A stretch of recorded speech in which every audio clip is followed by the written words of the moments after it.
que arranque los matojos.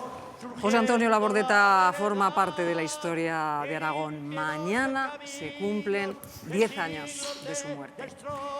Y en una fecha tan especial hemos querido que nos acompañe alguien también muy especial, como es una de sus hijas, Ángela Labordeta. Bienvenida. Muchas gracias. ¿Cómo te sientes? ¿Cómo estás hoy? A las puertas de este aniversario. Como cualquier otro día, quiero decir que la presencia o el recuerdo de papá es diario, porque por muchas razones está la fundación, la gente, los amigos, es decir, siempre estamos hablando de él, siempre lo estamos recordando. Bueno, el 19 siempre es una fecha triste para nosotros, muy triste, porque, bueno, y los 10 años todavía más tristes porque encima nos ha cogido con toda esta pandemia, ¿no? Con lo cual, actividades que había programadas, que, claro, multitudinarias, con mucha gente, fiesta, contacto, pues se han tenido que suspender porque no era cuestión de arriesgar. Y bueno, pues haremos cosas más pequeñas, sobre todo trabajo en las redes sociales, recordando a papá a través de los amigos, a través de sus poemas, de sus artículos, de sus canciones, de la familia, de las voces anónimas. Y bueno, ahí sigue, la verdad es que ahí sigue y eso es muy bonito que siga ahí. Ahora no puede haber actos multitudinarios, como estabas diciendo, pero ¿cómo fue aquella capilla ardiente? 50.000 personas, filas que llegaban hasta la Plaza de Europa. ¡Qué momento! ¡Qué momento de cariño de todos los aragoneses y de más allá de Aragón! Sí, la verdad es que fue muy impresionante porque, bueno, nosotras estábamos un poco fuera de juego, claro, había muerto esa madrugada. Primero me acuerdo que me llamó el alcalde, entonces Belloc, porque es el primero que dijo el ayuntamiento, enseguida llamó el gobierno de Aragón, todos pensamos que eran mejor las Cortes de Aragón, y ya todo fue muy hilvanado. La verdad es que hubo Javier Carnicer, que llevaba todo el protocolo, lo trabajó muy bien, desde Chunta estaba Josefina, ayudando mucho, Josefina Musulén, y la verdad es que ayudaron mucho todas aquellas personas. Y luego cuando empezamos a ver esa cantidad de gente, que nosotras no éramos muy conscientes, porque nosotras estábamos todo el rato, mucho rato dentro, pero veías que seguía llegando gente, y la gente lloraba, y la gente, veías que había un sentimiento de amor, de cariño, de admiración. Buf. ¿Cuántas firmas habrá en ese libro de oro que entiendo que guardáis con muchísimo cariño, Ángela? Pues no lo sé, la verdad es que no lo sé, porque hay cosas que te cuesta revisar. Bueno, es que de aquellos días hay muchísimos recuerdos, de aquellas horas, sobre todo, claro, lo más impresionante siempre es la gente que lo quería, la gente que estaba ahí porque lo quería y porque quería decirle adiós y porque tú los veías llorar, santiguarse, levantar el puño, echar la bandera republicana, es decir, la Labordeta era de ellos de alguna forma. Y la verdad es que ahora, preparando el documental del que hablabas antes, es cierto que cuando preguntas a la gente, y lo comentaba Encarna hace un momento, todo el mundo tiene un recuerdo personal de la Labordeta, porque yo creo que un día me lo decía Ismael Garza, un amigo, un escritor, me decía, lo bueno de la Labordeta es que estableció comunicación y conversaciones con todo el mundo, y una vez se fue, esas conversaciones siguieron existiendo. Entonces yo creo que eso es muy bonito y la gente lo guarda y 10 años después sigue muy vigente, lo vemos, y en gente cada vez más joven, eso es lo mejor. Pues vamos a ver qué recuerdo tienen de él algunos de sus mejores amigos. Pepe Melero, Eloy Fernández, buenas tardes. Hola, buenos días, ¿qué tal? ¿Cómo estás? Buenas tardes. ¿No te esperabas esta sorpresa, Ángela? Están aquí algunos de sus mejores amigos, que no sé cómo se sienten hoy. Ángela decía es un día más, pero no es un día más, porque al final el recuerdo de papá, decía ella, es constante. ¿Cómo os sentís vosotros? Bueno, yo lo recuerdo todos los días, lo contaba el otro día, lo recuerdo todos los días de mi vida por una razón fundamental, porque tengo sus fotografías y sus libros justo enfrente del ordenador donde trabajo, donde escribo, y todos los días lo veo, todos los días me acuerdo de él, y todos los días siento su compañía y lo cariñoso, lo bueno, lo humilde, lo extraordinaria persona que era, ¿no? Y el gran intelectual que era. Yo le recuerdo tanto que no puedo poner los discos, me echo a llorar. Le recuerdo, por supuesto, en multitud de cosas, pero 10 años son muchos años. De repente te das cuenta de la solemnidad que genera este aniversario y que hay que plantearse cuestiones de salto cualitativo. Ya no es solo, claro, pues va a haber gente de 30, 40 años que no lo conoció, que no lo escuchó en vida. Y por lo tanto, yo creo que hay que convertir a José Antonio, sin dejar en absoluto el recuerdo y el cariño de sus amigos, de que éramos cientos de miles, o digamos el fervor popular, hay que convertir a José Antonio en ese mito, un poco que lo era en cierto modo su hermano, o que lo ha sido pues un Miguel Hernández o un César Vallejo que le encantaban, o tantos otros. Es decir, José Antonio tiene que empezar a convertirse en uno de los grandes de Aragón, junto con un Gracián, con un Cajal, con un Costa, con un Buñuel, etcétera, etcétera. Es decir, yo creo que tenemos que empezar a que haya esas tesis doctorales, que no vamos a hacer los muy mayores, pero sí que están pudiendo hacer los muy jóvenes.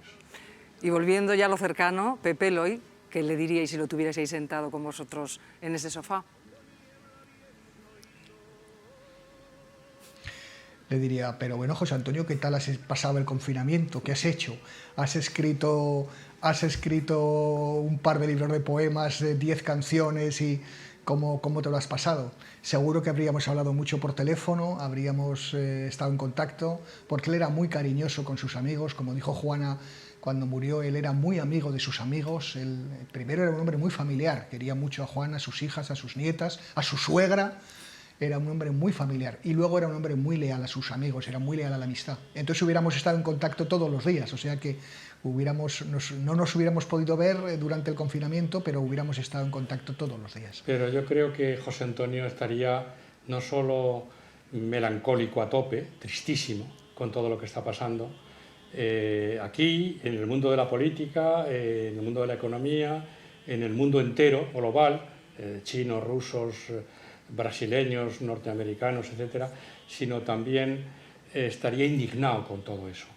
Y ayer me preguntaba Alba, una periodista vuestra de televisión, y yo le decía o nos preguntáis ahora qué haría, qué nos diría o qué le diríamos. Yo recordaba siempre a José Antonio que después de un largo tiempo sin hablar, sin vernos, nosotros volvíamos de Galicia y él del mar o del Pirineo, después de 3 meses de verano, por ejemplo, y José Antonio, que era entrañable, cariñosísimo, te decía, ¿qué hay, Eloy? Es decir, era llano como los monegros, un hombre absolutamente sencillo, en el que no había aspavientos, no había grandes abrazos, de esos que da Luis Alegre o que da Pepe Melero. Él era absolutamente llano y cercano, pero aparentemente frío. Ángela, ¿les quieres decir algo Contenido, a Pepe era y contenido, a Eloy? contenido en sus Contenido, afectos, sí, sí. contenido. Bueno, la verdad es que les diría muchas cosas. Eloy, Ya imagino. ¿qué Ángela, tal? Me cariño? alegro, además me alegro mucho de ver a Eloy porque hacía un tiempo que no lo veía y bueno, y me alegro muchísimo de verlo.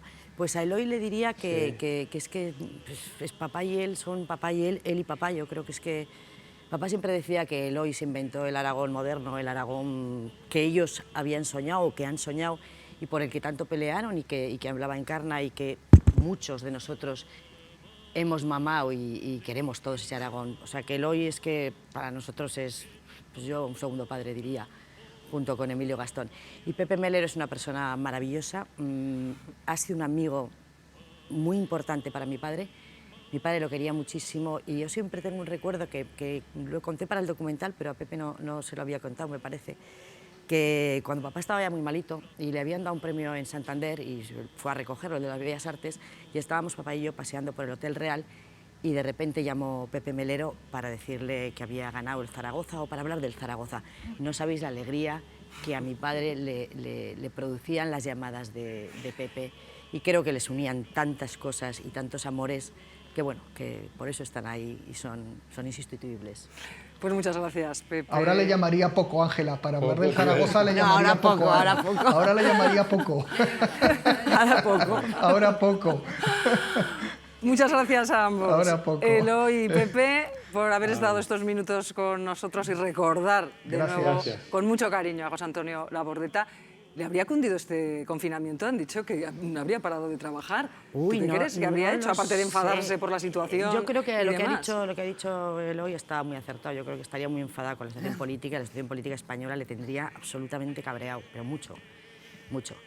Y la mundial pues también, la verdad, porque estamos en un momento que es bastante triste. El confinamiento, era un hombre que en casa estaba a gusto, ¿eh? Quiero decir que yo, le gustaba mucho la calle, era muy rocero y salía mucho a la calle, pero yo creo que como le gustaba muchísimo leer, le gustaba cantar, le gustaba mucho escribir, porque yo creo que mi padre al final ha pasado más como cantautor, como político, como articulista, pero en el fondo él lo que creo que era un profesor escritor, es decir, él yo creo que lo que más le gustaba era escribir. Vamos a recordar, aunque mañana no hay grandes actos por la situación sanitaria, Ángela, pero ¿qué es lo que vais a hacer? No sé si en familia, en la fundación. Pues no, mira, lo que mañana, hoy lanzaremos es una campaña en redes que va a durar todo un año, recordando que es 10 años sin la bordeta, lógicamente el hashtag es ese. Empieza hoy, la lanzamos hoy con una explicación de mi madre de por qué eso, porque eso es fundamentalmente el COVID, porque no se podía hacer un gran concierto, era muy complicado, era demasiado arriesgar. El ayuntamiento lo puso fácil, pero luego al final veíamos que era muy complicado. Y en esa campaña pues van a participar gentes, lógicamente los amigos de mi padre que todos conocemos, desde un Paco Ibáñez, un Sabina, gente de la calle que quiere hablar de él, la familia, pero también gente joven, es decir, pues gente como un Andrés Suárez, un Dani Rovira, es decir, gente que, lo que hablaba un poco Eloy, ¿no? Vamos a intentar llegar a los más jóvenes para que el recuerdo y la palabra de la bordeta se mantenga en el tiempo, porque yo creo que además el otro día una persona joven me lo decía, claro, que es que ante la situación política que estamos viendo, pues la bordeta es un referente. Para él en lo político, pero para otros debe ser en la literatura, para otros en la canción. Bueno, entonces va a ser una campaña bastante importante y luego, bueno, pues saldrá el cómic, va a salir un libro con los artículos con el periódico de Aragón, se harán los premios y si al final podemos sorprender con alguna cosita de cara al final de año, pues lo haremos, pero poquito a poco. Muchas gracias, Ángela. Sabemos que tienes prisa, que te esperan en la fundación.